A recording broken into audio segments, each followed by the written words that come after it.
করে। তো সেক্ষেত্রে আমরা যতটুকু না করলেই নাই সেই জিনিসগুলো কেনার জন্য বলি।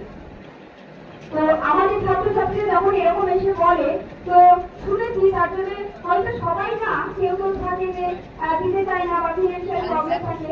আমি একটা জিনিস বলবো যে আপনাকে একটু সহযোগিতা করেন ছেলে মেয়েদের, ওদের মধ্যে না অনেক প্রতিভা রয়েছে। আমরা যদি সহযোগিতা করি তাহলে ওদের প্রতিভাগুলো আরো দিকে যাবে। আর যদি বলি এটা করা যাবে না, তখন তোমাদের অন্যদের যেটুকু ইচ্ছা ছিল সেটুকু কিন্তু নিচের দিকে জমে গেল। যে না, আমার তো প্রতিভাগুলো ফুটিয়ে তোলার জন্য বা দেখানোর জন্য আমার যে কিছু প্রয়োজন লাগবে জিনিসের, সেটা যদি আমাকে না দেয় আমি কি করে ফুটিয়ে তুলবো?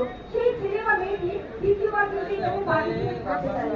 আমরা যেমন সহযোগিতা করছি শিক্ষক শিক্ষিকারা, স্কুল যেমন সহযোগিতা করছে সব দিক দিয়ে ছাত্রের ডেভেলপমেন্ট করাতে, সেই একই রকম ভাবে আমি বলবো আপনারাও সহযোগিতা করেন। আর আজকে প্রত্যেকে এসেছেন, আমি বলবো